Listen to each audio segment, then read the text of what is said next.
A loss in the title game is no way to leave college football, even if it would be with Heisman in hand. That's what Sam Bradford saying. Happy Thursday to you. I'm Shehadi here with your daily sports update presented by Toyota. Sam Bradford led the nation with 50 touchdown passes. He likely would have been one of the first quarterbacks taken in April's draft, but there was one thing missing from his resume. That was a national championship. So, no to pro for now, says Bradford. The third-year sophomore quarterback feels his work is not yet done. I've dreamed about playing at Oklahoma since I was little, and my 3 years here have been probably 3 of the best years of my life. And I really feel that there's no need to cut this experience short. And I'm really looking forward to coming back and competing for a 4th straight Big 12 championship and another opportunity at a national championship.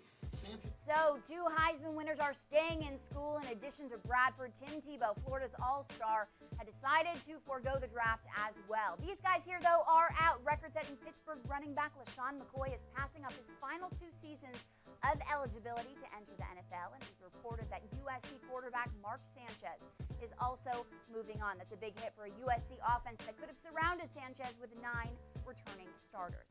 Well, on to the league, just 3 days away from Championship Sunday, and for the Cardinals, championship isn't really in their vocabulary, at least it hasn't been yet. Arizona hosts Philly, and for the Eagles, their game plan was determined by watching the Panthers play the Cardinals. It's not really rocket science, guys. The game plan is to cover Larry Fitzgerald. But let's be real, if Anquan Boldin plays, which he says he will, you should probably cover him as well. Arizona beat Carolina without him, but that 1-2 punch of him and Fitzgerald is sick. Philly knows it. Boldin said a trip to a Dallas chiropractor has greatly improved his strained left hamstring, and he is ready to go. Head coach Ken Wisenhunt says he will make the final decision as to whether or not Anquan will be in there. Will Herm Edwards be there come next season? And there, meaning Kansas City. In his first news conference since being hired as general manager, Scott Pioli would only say Wednesday that he intends to visit with Edwards. Pioli said he talked with the head coach earlier in the day and has a lot of respect for him. This amid speculation, of course, that Edwards is on his way out. The Chiefs went 2-23 in their last 25 games. Overall, they're 6-26 in 2 seasons under him.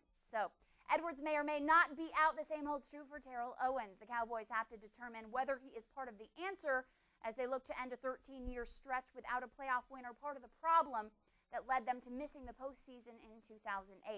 Owens had his 3rd straight 1,000-yard season with the Cowboys, but he had only 2 games with more than 100 yards. He would have been happy with more, I'm sure. So would have Syracuse. 15 more to be exact. Good old Cuse, Georgetown battling.